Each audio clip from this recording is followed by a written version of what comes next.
हमारी सरकार क्या कर रही है? जो गल्फ में ऑब्वियसली जो भारतीय फंसे हुए हैं वो फर्स्ट प्रायोरिटी होगी, लेकिन इसके अलावा और क्या क्या प्रायोरिटीज़ हो सकती हैं गवर्नमेंट की?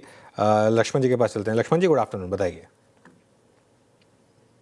जी गुड आफ्टरनून। दरअसल सरकार जो इस पूरे मामले पर काफ़ी पैनी नज़र बना कर रखी हुई है। खासतौर से विदेश मंत्रालय के भीतर एक वॉर रूम जैसे बनाया गया है जो पल पर नज़र रख रहे हैं और प्रधानमंत्री कार्यालय के साथ संपर्क में। पहली प्राथमिकता यह है कि खाड़ी के देशों में जो भारतीय फंसे हुए हैं उनको कैसे सुरक्षित निकाला जाए, उनकी सुरक्षा का इंतजाम किया जाए। दूसरा जो सबसे महत्वपूर्ण अभी प्राथमिकता है वो है कच्चे तेल की सप्लाई को कैसे दुरुस्त किया जाए।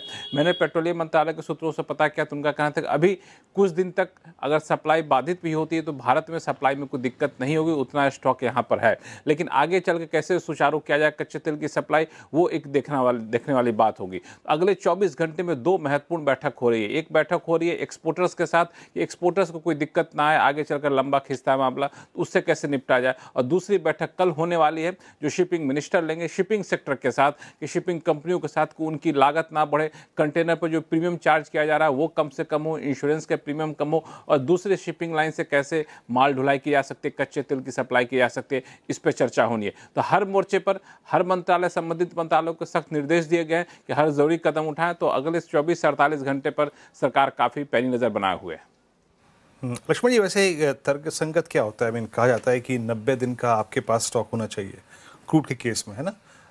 भारत इस वक्त कितना 75-80 दिन का मेंटेन कर रहा है?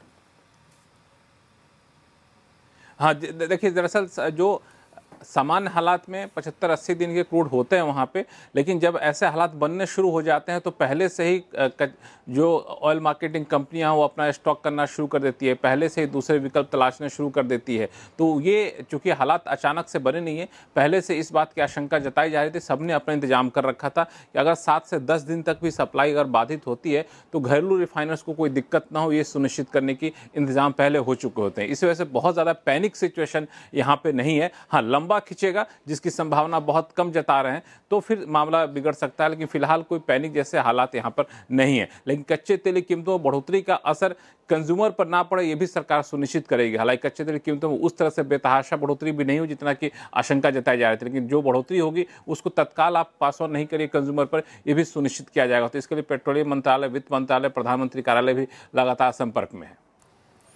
लक्ष्मण जी, बहुत बहुत शुक्रिया। तो यहाँ पे अगर आप देखें, एक व्यवस्था तेल की, दूसरा अगर आप देखें सारी की सारी वो कंपनियां जो कि शिपिंग कारोबार में हैं वो, और तीसरा पर्सपेक्टिव एक्सपोर्टर्स का, तीनों के हितों को ख्याल रखने के लिए ये बहुत महत्वपूर्ण अगर आप देखें बैठक और इनफैक्ट बैठकों का दौर रहा।